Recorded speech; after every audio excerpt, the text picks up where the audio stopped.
Thank you for tuning in to a couple of Keemers podcasts. I am your co-host, Francesca. People call me Frankie. And I'm your co host, Christopher. People call me Chris. We want to start off the episode with Attitude attitude of of gratitude. gratitude. And this is the part where we say what we are grateful for. So I am grateful for all of the home construction renovations that we have been currently doing Yes. to make our home better.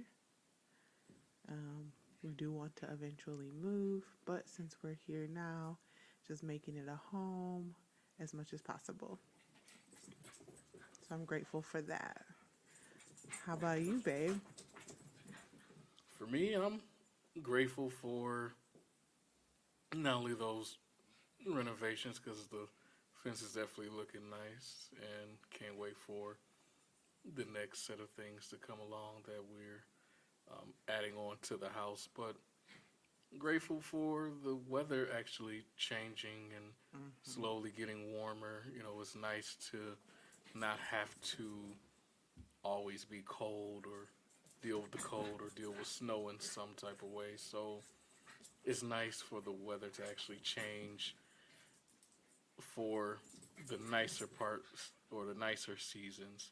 And I'm grateful for March Madness being back and being able to indulge and immerse myself with this college basketball tournament. So that's been really nice. So I'm grateful for those things. Yeah, even though by the time this airs, it'll be over. Yeah, well, But that's all right. I'm just glad that they're able to enjoy. have it this year, Yes, get a little bit back to normal. been 2 years. Yes. Wow, it's crazy. We mean 2 years. Well, they didn't have it last year because of the virus. So Oh, so it'll have this was 2 years. Okay, yeah, 2 years. I get it. Okay, because I was thinking they only canceled it 1 year, but it had already been a whole year. Okay, all right, got it. Anyway, so today's topic is misconceptions of blindness. So I'll let you take this one. okay. Wow. Where do I start? So, for those who don't know or may not know, I am considered legally blind. Even though I may not, quote unquote, look like it or appear that way, but I am legally blind. I've been technically considered legally blind or visually impaired since I was about 10 years old, which is when I was initially diagnosed, even though I had been visually impaired my entire life. But yeah, didn't get officially diagnosed till I was about 10 years old, and then just went from there. But I guess I can start from the beginning because I do find um, these stories quite fascinating. And you guys out there can decide for yourselves if you think it's coincidence or if you think God was showing signs. So I will start with the fact that with my mom, growing up, she always told me that she just felt a sense or sign that she knew, or maybe she kind of figured out that I would be legally blind or visually impaired. So first, my mom told me a story about her godmother. What do you mean, like intuition, not like the doctors told her? No, Right. it was Okay. more like she just, I guess, because of a series of events, it just seemed like maybe she was just being told something from God. At least that's where her words were.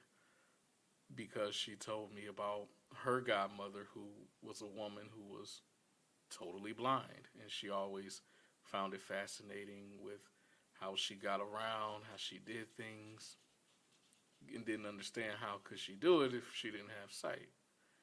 But then when she became pregnant with me, she told me about how she watched an episode of Highway to Heaven with Michael Landon and how he was a counselor at a camp for blind children. She said it just stuck in her mind like, oh my goodness, I'm pregnant with a child. I hope my child doesn't come out to be blind. Well, when I was born, she told me that the first thing she asked the nurse when I was born was, can he see? And the nurse said yes. But then from there, I would say when I was about 6 months old, I had developed this condition called nystagmus. Now, some people may have heard of it, some may not have heard of it, but nystagmus, which is spelled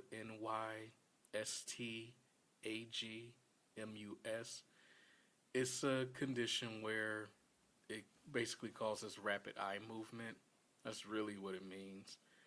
Even though in reality, everybody's eyes move, but with nystagmus, it moves significantly more or faster, causing distortions and things to look weird or things to look just off.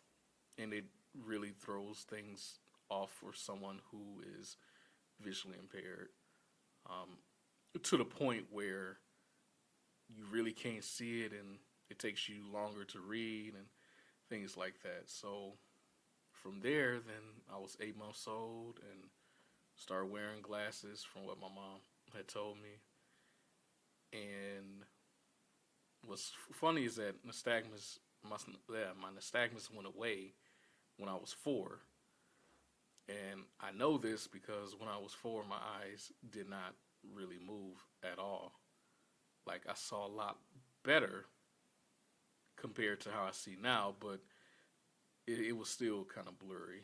So, it was just weird like that. But then when I was about 12, it came back, and I actually developed floaters, which is another term, just means, looks like little white spots or little lights that just kind of float around in a cluster in your field of view, which kind of helps me draw an analogy to help people understand what my field of view looks like.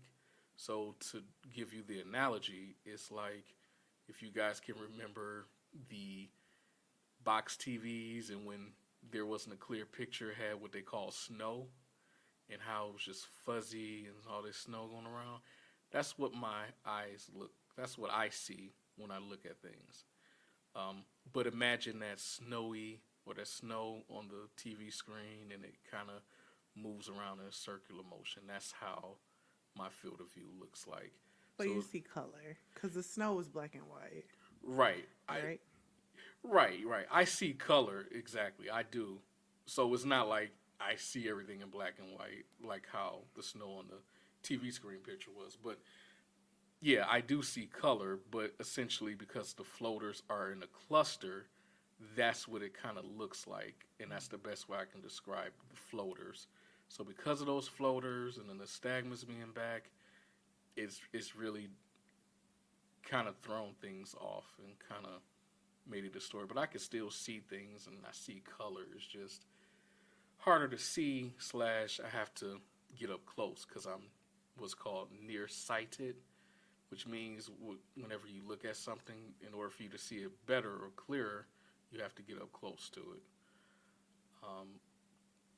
Because the thing that a lot of people don't understand about blindness is levels to it. When someone, because I'm considered legally blind, which means that based on my acuity, I am not able to I'm not able to do things in a way that someone who's fully sighted can do. Like, I can still do things, but I might need certain equipment or assistance, basically. And acuity is like when they say you have 20/20 vision. That's your acuity. Right. Because people might not know what that means. Because usually, I don't know, they don't really use that word too much. I feel like even when you're a glasses wearer, I don't even wear glasses, so maybe it's just me. But I never heard that word too much before.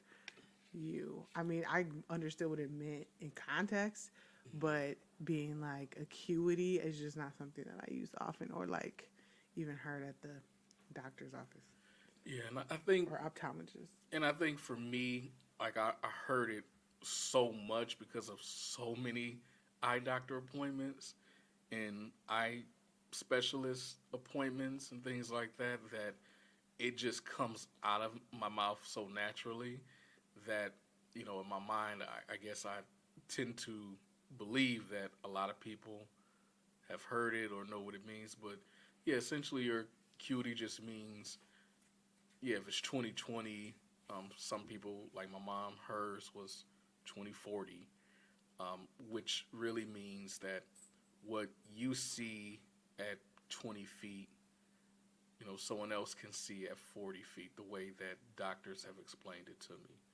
So, sounds weird, it's all these different numbers, but yeah.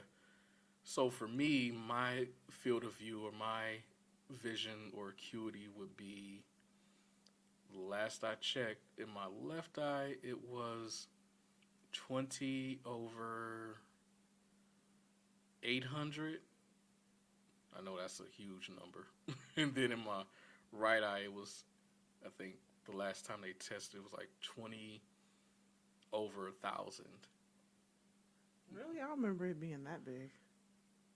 But I think that was like maybe, that was definitely well over a year ago. But that could have been too because with, taking my vitamins and working on the computer, things like that could have definitely stressed it, things like that. Yeah.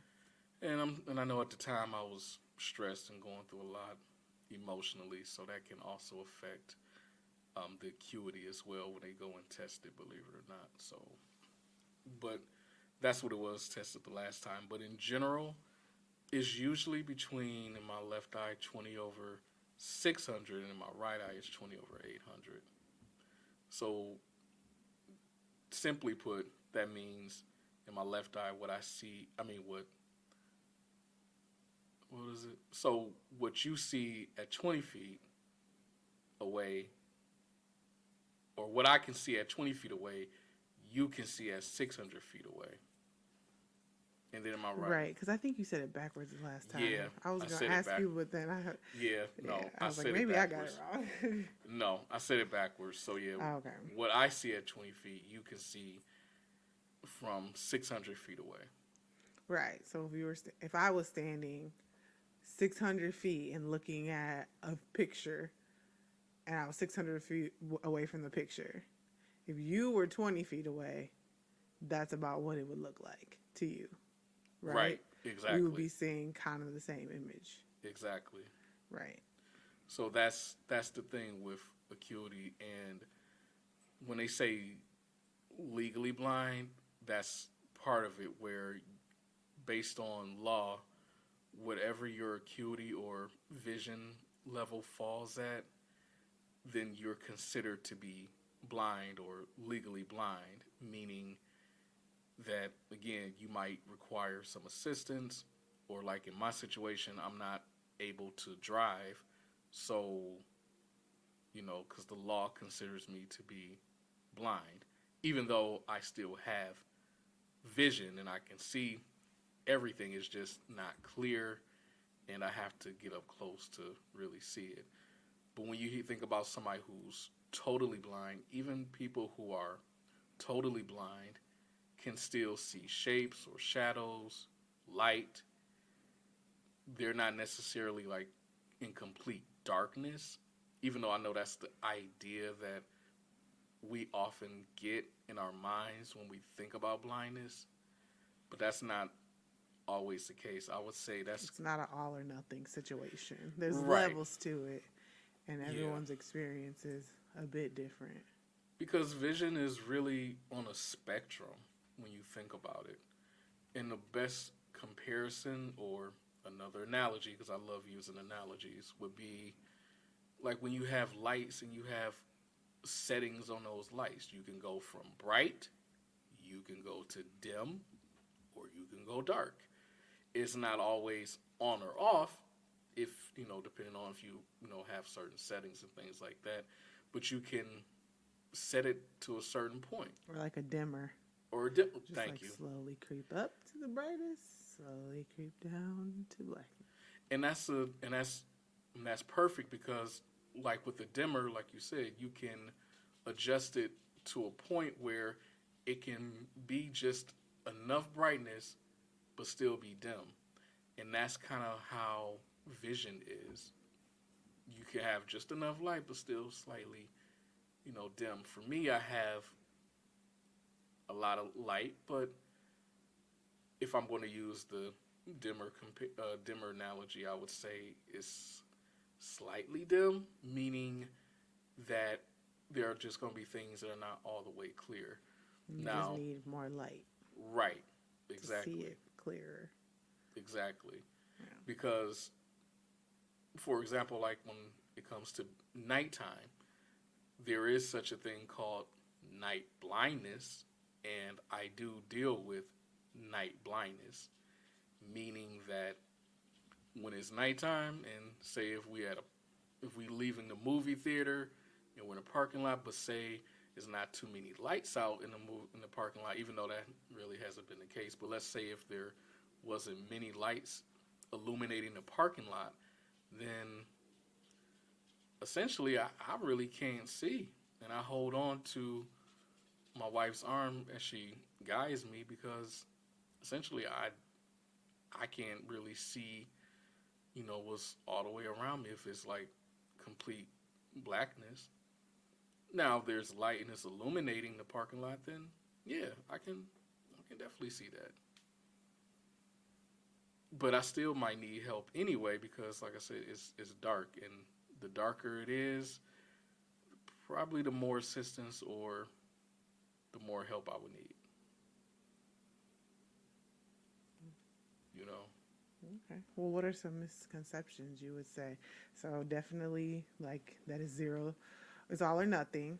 That's not true. Right. That's not true. This is definitely It's levels. It's a spectrum. Mm-hmm. What else?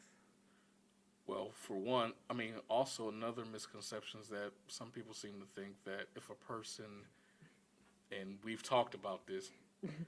I have my own experiences, and I have less patience with them. He has so much patience, but I try.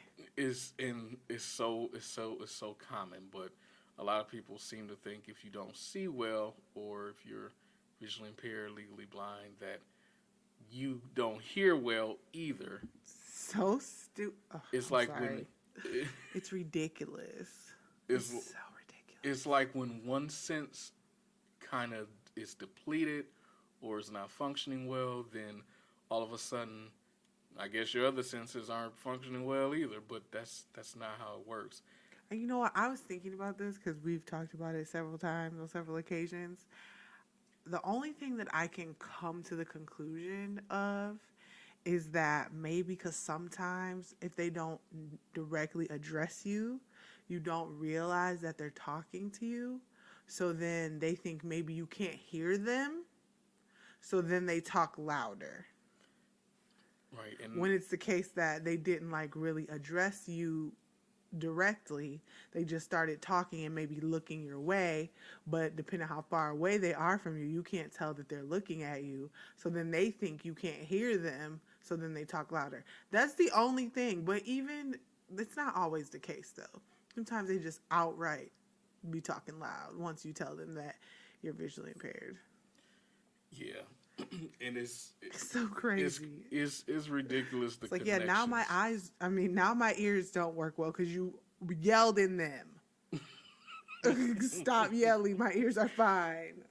Yeah, people are funny. The things that a lot of us think about and associate and connect things with, it's ridiculous. Yeah, that's definitely one of the most common misconceptions, that if one sense is off or not functioning right, then the other ones aren't functioning. But in reality,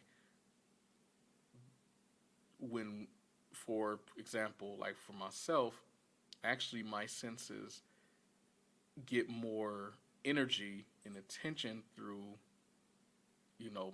my body, my brain, and I'm able to rely on those other senses to the point where some people may call it keen senses, but the thing is, they're not necessarily keen per se, but I guess in a way you could say they're stronger because I do rely on them and use them more. Like maybe trained better, just how Yeah, like the army can train people to, you know, have just more keen sense of whatever, interrogation and body language and read that.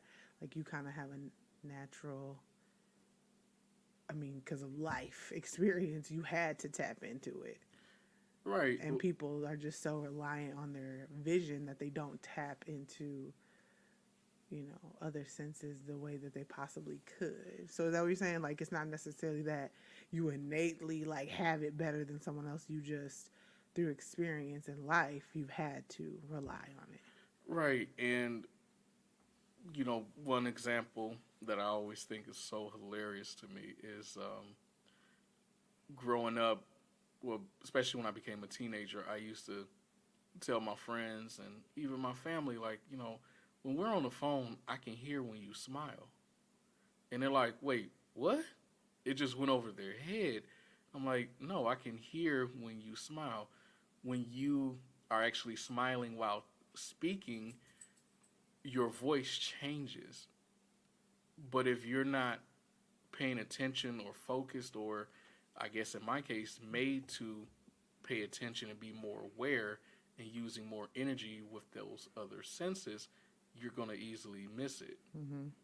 It's something that you learn over time because, again, when one sense goes bad or it's not working right, then you got to rely on those other senses. So, Somebody once told me, sorry to interject, but about the smiling thing. I think previous to this person telling me this, I probably would have thought you were like crazy or lying too. But I think I told you this customer service or whatever, or any type of situation you're in that you might not want to be talking to the person. If you smile intentionally, like if you force a smile when you're on the phone, it sounds happier. You can't like it's a certain sound that it produces when you smile that will help you from sounding less irritated that's that you true. may be if you are working in customer service or just dealing with people that irritate your soul and you want to not come off so dry or uninterested. Yeah, no, it's definitely true. And now I can tell. But before that, yeah, I had no idea you could hear a smile. No, for sure. Did Yeah, not. you can hear. Oh yeah, I can hear smiles. You can definitely hear some people smiling. And then when it comes to touch, I can really distinguish between different materials or whatever it is that I'm feeling. To the point, sometimes it can be kind of annoying or maybe a little nerve wracking, or I don't want to, well, sometimes it could be a little make you a little scared or nervous because, you know, you can really distinguish between what you're feeling, but at the same time, some things may feel similar to something that you felt before that wasn't, something pleasant. So you have to kind of really discern what different things are that's coming across your hands or your fingertips and things like that. But I can definitely say my sense of touch is probably stronger than a lot of people that I know because I can just feel like, oh yeah, that's cotton. Oh yeah, that's silk. Or that's just simple examples. But I mean, there are different things I've touched and felt and can tell you what it is. Like, oh yeah, that's what that is. And then I would say my sense of taste. I know for me, when I eat certain food, I can tell based on the texture of how it tastes. I can tell different seasonings or different flavors. not with every single thing, but most things I'm pretty good at. Even when I drink beer, because I'm a beer aficionado at this point, I enjoy drinking it, and I can tell the differences with the barley and the different hops and all of that. Like I can just tell and distinguish the ingredients that's in beer. So that comes to me. It's a benefit of being visually impaired. It's really a benefit. I think it's cool. I always jokingly say, well, not always, but sometimes I jokingly will say to some people, like, yeah, it's my superpowers. um, but another misconception that I'm thinking of is, a lot of people seem to think that if you have one sensory based condition, that it affects your brain. Oh yeah. To the point now, okay, so because and I didn't even mention, so before I go there, let me just say this. So at 16, I was diagnosed with what's called retinitis pigmentosa. I know that's a mouthful, so most people, including my doctors, we just say RP. And what that is it's a degenerative eye disease that causes you to go blind over time, usually affecting your peripheral, then your central. So now, granted, the retinas are connected to the brain. Okay, get that. But a lot of people seem to think that if you have a vision impairment or you're blind, that you do not function well cognitively speaking. So, in other words, you're, mentally challenged. You don't know how to comprehend. You don't know how to read. You just are pretty much considered slow. And that's not true. In fact, I would argue there's a lot of people like myself or who are totally blind that are highly intelligent because they do rely on their brains. As a matter of fact, like myself, I rely heavily on my memory for things. And my wife can tell you that I remember a lot of things, especially things that most people wouldn't even bother to remember. Now, why I do, I don't purposefully go out my way to remember it. It's just, I think I'm just in a habit of using my memory so much that my brain just naturally stores it. It's like it just takes a picture and keeps it in the memory bank. So, for example, yeah, I can tell you different events that happened to me when I was 3. I can tell you things that happened to me yesterday and years ago. I can't. I forget everything. And 3, no way. And I will say, I think I have photographic, we call it, but I believe the scientific term is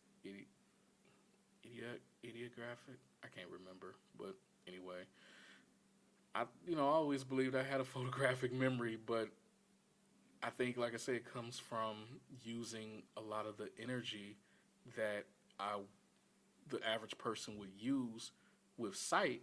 I use in my brain. I use with my other senses. So, I'm grateful for it. I'm appreciative, but yeah, like people who are dealing with blindness or vision impairment are not slow or have issues comprehending and reading and speech issues. That's not true. Yes, there are some people who may have some of those issues, but that's not in straight connection with vision impairment or blindness. At least from my experience and the research that I've come across. That's not the case. Yeah.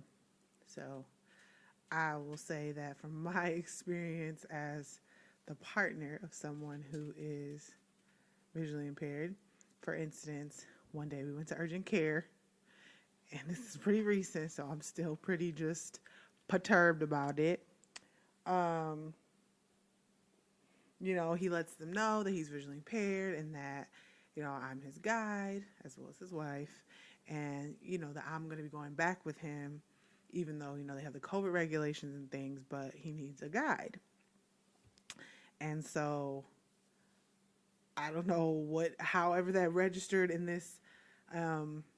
He was a nurse, I believe, not a doctor, but in his brain, all of a sudden, he translated that as Chris cannot speak for himself. He must ask his wife, his guide, all the questions because he cannot speak to Chris about them because for whatever reason, he must have thought he couldn't answer for himself. So, he's asking me things like, is he on any medication? Chris is sitting right there on the patient table. Ask him. Why are you asking me? Like, these are things that, and this is not the first time, and it's not in certain realms.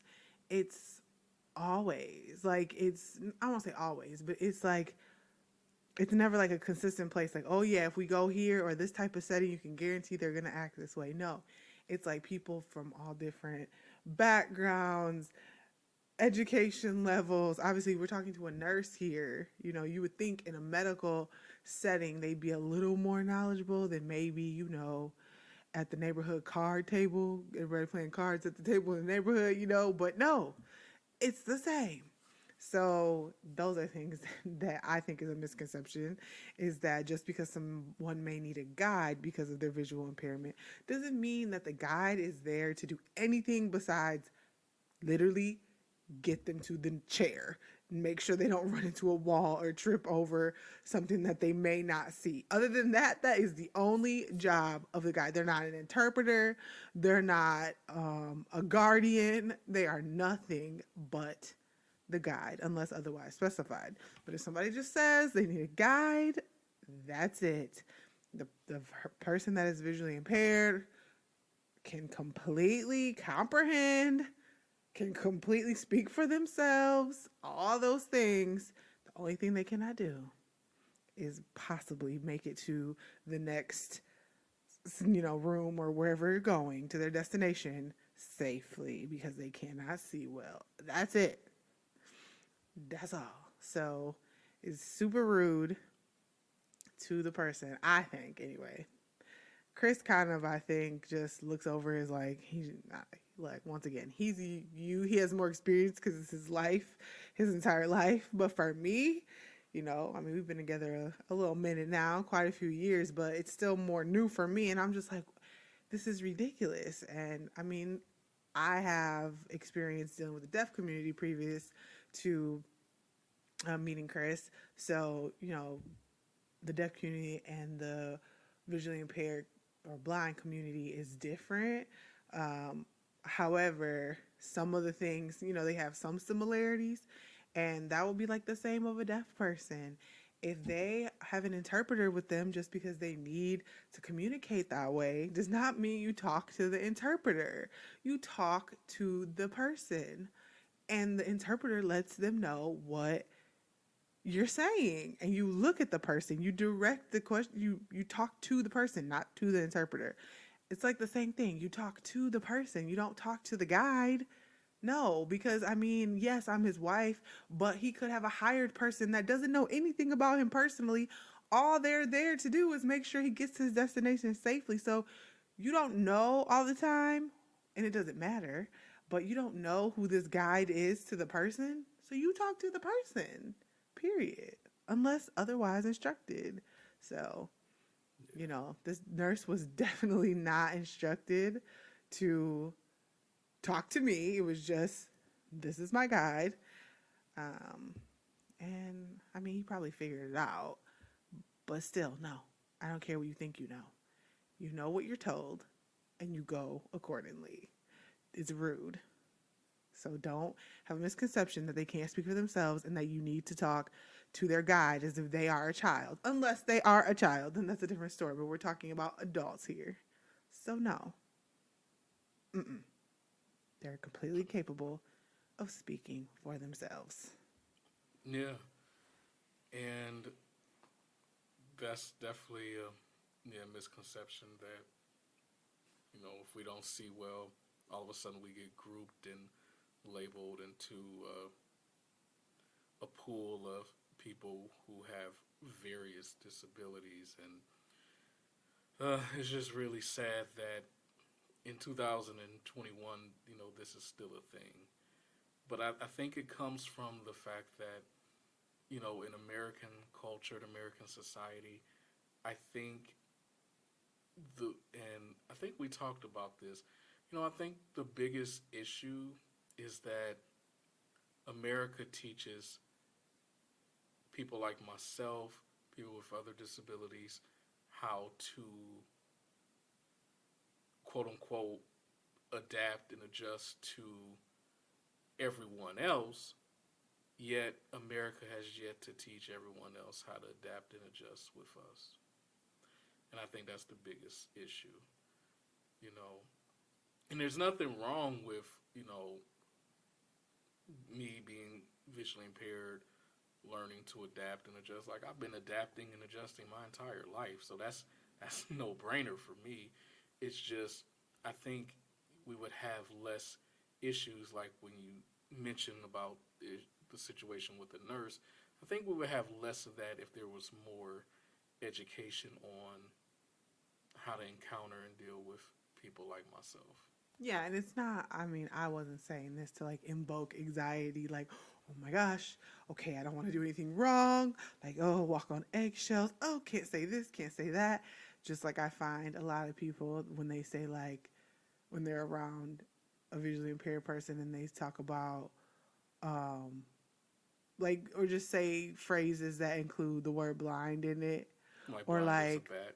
right, or different things that you may say that say like, "Oh, see that," or "See this," or, "Oh gosh," like, like I can see it clearly. Oh gosh, can I not say that phrase around him because he can't see clearly? Like, it gets ridiculous. But I prefer those people a little bit that are trying to be cautious personally. Anyway, I mean, I know I'm not visually impaired, but being the partner of someone that's visually impaired, I obviously encounter my own set of annoyances. And because for me right now, where I'm at, it just is annoyances. I'm sorry. That's just how I see it. But like that, people are like, oh, can I say that? That's how I see it, you know? Anyway, Well, I'd rather that over people who just don't care and just do ridiculous things. But not trying to invoke anxiety, but it's just like, be yourself. Maybe ask a question. Like, I don't think questions, at least, well, it depends on who it is. You can't speak for everybody, but I know for you, you prefer, or it seems you prefer that people ask instead of just assume and do stupid stuff. yeah, just ask questions. I'm more than glad to share my experience. I mean, I think it's pretty cool, but not everybody may feel that way, and that's totally fine. But my thing is, just ask questions. Isn't There's no harm, there's nothing wrong. But I think this also is in connection with what I was just saying a minute ago that you know when people who have different conditions or situations, it seems like, at least from my personal experience, people who may not have to deal with it or experience it or have anybody in their family that experience it, they're so antisocial to it that they don't know what to say or do and they're afraid of it. Mm-hmm. I think there's a lot of fear, but I think that's just how our society has always been. It's like those people are not quote unquote normal, or there's something there's something going on with them. So they always find a way to stratify or separate people. And I think when you have, a vision impairment or blindness, is like, oh, I don't understand. And it's just easier for people to just ignore, write it off because you don't understand and you weren't forced or taught to try to understand or educated to have some general knowledge of how it is. But I think, that should apply to any situation or any condition. So I don't know, it may be because of my personal experience being visually impaired my entire life. I've always been more open to talking and communicating with people of any type of sensory based condition or any type of what is considered a disability. It's like, hello, like this is, like I said, 2021. Shouldn't we be past this by now? Like, why is this still a, why is Or at this still least a not thing? this far behind. Yeah, This not caught up. But I think it just depends on where you're from too. Like I think yeah, there's certain areas that are just better equipped because I mean the lifestyle is different. I hmm, mean, as far as for status quo norm, it's not our quote unquote norm. But certain environments have more, understanding and are more equipped with the things that will just make life simple for you. Because I think it's all about like making life simple, like the things that we have or that are, uh, um, what am I trying to say? Things that are instated because of like the stat like what's considered normal. For instance, what I mean is like a crosswalk because most people are sighted supposedly. I guess I don't know facts on that, but I would say, it's made for the crosswalk is made for somebody that's sighted because most people that encounter that crosswalk are probably sighted. So I think if none of us were sighted, if sight wasn't a thing, crosswalks wouldn't be constructed that way. So hmm, people always think of it as like something extra that has to be done, but really I mean, when it was created, it just wasn't yeah, made complete, in my opinion, right, you know? And so, yeah, like if you go to certain places like at Michigan State, the crosswalks talk. It tells you when you can't walk and what street it is, what street you're on, and so it talks. And then when you can cross, it lets you know you can cross and which way you can cross because a lot of the intersections are four-way and stuff. So it's a talking crosswalk. And honestly, I just thought, oh, cool. They have like a cool. I didn't even think of it as like for people who are visually impaired. It really took me a while, and I know that sounds silly, but like I just hadn't had much experience. So I just thought, wow, a cool technology just to be different or something, like it's just extra and it's cool. But no, it's because somebody who might not be able to see that crosswalk will still know when they can and cannot cross. If they don't have to rely on other people and seeing what other people are doing or listening to what other people are doing and listening for a car or whatever, they can know that, the crosswalk is saying go, the crosswalk is saying stop. So different things like that. yeah, and just to emphasize the point of relying on sight to the point where relying heavily on sight. I remember my cognitive psychology class when I was in undergrad. I remember reading in the textbook, and it always stuck out to me. It said 85% of the information that we as human beings learn is accounted through our eyes, which means we rely on our eyes for 85% of the things that we know. I mean, really think about that. That means the other, what, 15% comes from other senses, but 85% of it is through sight. So I just, I find it amazing that we rely so heavily to the point where the idea, but it makes sense after reading that statistic, it makes sense. I find it so amazing that we won't use more of different things to kind of gauge our information, our knowledge. Because I mean, we get information through our other senses as well. It's just that, like I said, because we are so used to being able to see it, is like, what do we need to really use touch and smell for like that? It used to impress my mom how I was able to um, feel something and know exactly what it was without looking at it, or to be able to taste something and tell you verbatim what was in it. Like, she was impressed with that because for her, it was like, she wasn't good at doing that.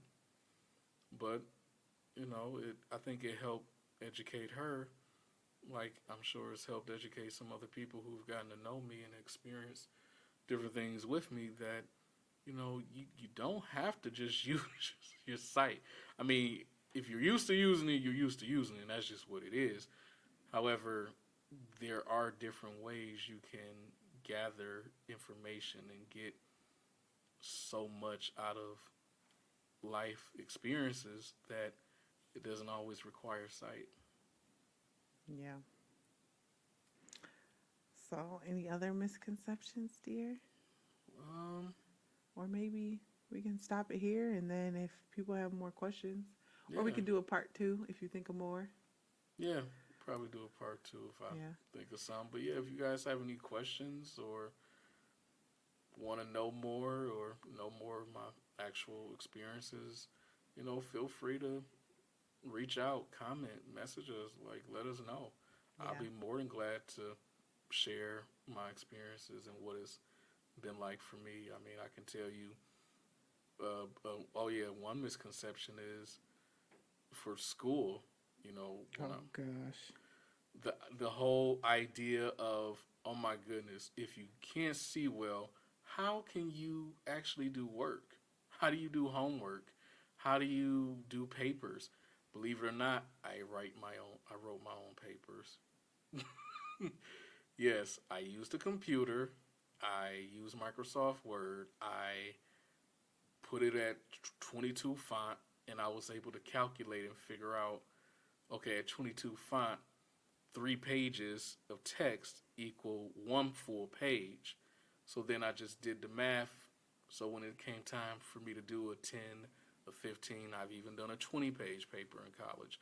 I did it, did it fine, got full credit, passed, earned 3 degrees. So it's not impossible just because I don't see well, but that was definitely another misconception to the point where my professors didn't say it like that, but I know they were probably thinking it Mm-hmm. because they never had a student like me until they met me, or maybe they had one other student like myself, but that was probably it.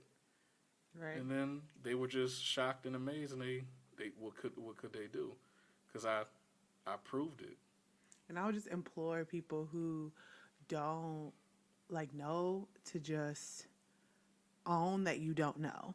And that's okay for a while, but educate yourself by asking questions. So, I've heard in different settings like people coming up with their own conclusions about, Chris because he's visually impaired and making it like their truth. And it's like, well, no, that's not the truth. And if you would have just asked, you would have known, like, well, I didn't ask him to do that, or I didn't tell him this, or I just didn't even bother to, notify him about that because some, whatever, fill in the blank, something connected to him being visually impaired. Like, well, no, he could have done that if you would have just asked. And this is the way he'd probably go about it. It's not that it can't get done, it's that it just gets done differently. The process to getting to the same result is different, but the result is the same. So that would just be my personal charge for someone who may come in contact with or whatever, have just not sure, and they come in contact with someone who's visually impaired. Just ask. It's really that simple. Don't just draw your own conclusions about stuff like, oh, well, I didn't we denied you from this program because we just didn't know how you'd get through it. Oh yeah, I experienced that applying for grad school. Right. Like, what? Well, maybe like, yeah, you everything looks good, but this is what's on the table. Is there a way that you'd be able to complete these tasks? Then if he said no, then be like, sorry, you have to be able to do that. If it was like, are you going to be able to drive around the country by yourself? We can't allow anyone else in the car with you or something ridiculous like that. Then no, he probably wouldn't be able to do that. But Come on, like, be real. Just ask. Don't just think, oh, well, visually impaired, he can't do it. How do you know? You don't. And that's limiting someone. And that happens all the time. But in lots of cases, not just with visually impaired, but today we're talking about visual impairments and blindness. So I'll stay on that road. But yeah, just ask. Absolutely. And so let us know if you want to know more. If you want to hear something else from Chris or me, I guess, or the both of us, we'll be happy to make another episode about this. Oh, yeah. And so I guess this is about the time where we do a quote. Yes. Do you have a quote? No. Well, actually, I do. It's more of a sentimental quote, but one that just means a lot to me because it's something that I came up with based on my personal experience, and that is, to understand the depths of the soul, you must go beyond the surface of the heart. So in order to really understand what someone experiences, what they go through, how it makes them feel, you got to go beyond the surface of how they may present themselves sometimes. We fall into that trap of getting to know somebody and however they present themselves initially. It's like, oh yeah, they're just a nice person. Oh man, they just, I don't know, they boring or whatever. But there's usually a story behind that. So you really have to go beyond just seeing how a person is initially or on the outside and really get to know them intrinsically and find out who they are inside.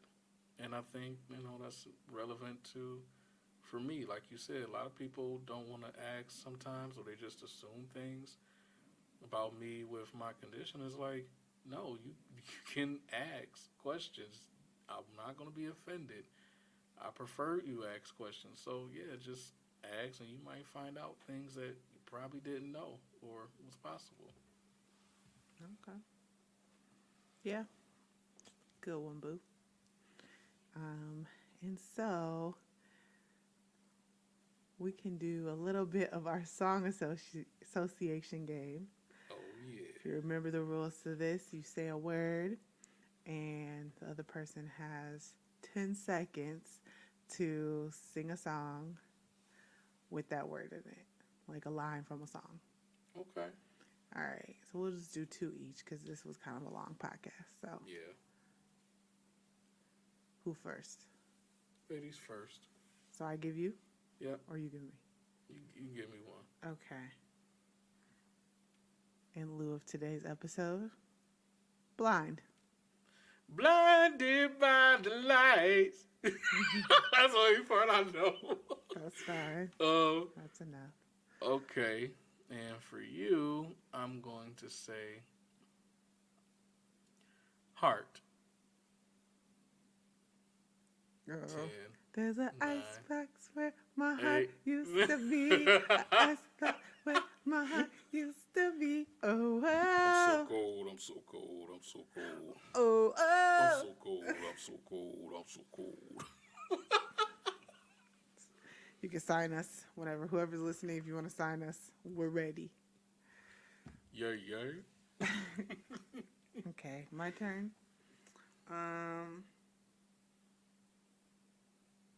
Puzzle.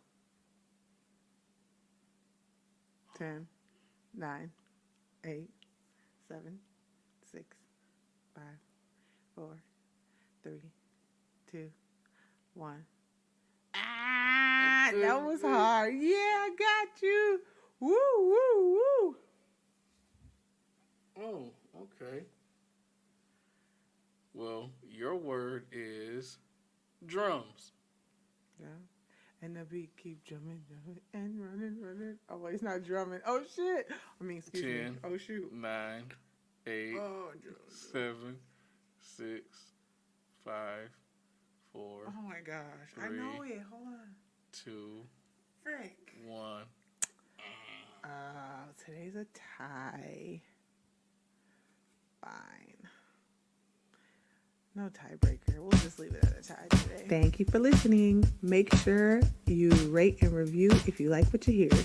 Also, like, subscribe, comment, and share with a friend. See ya.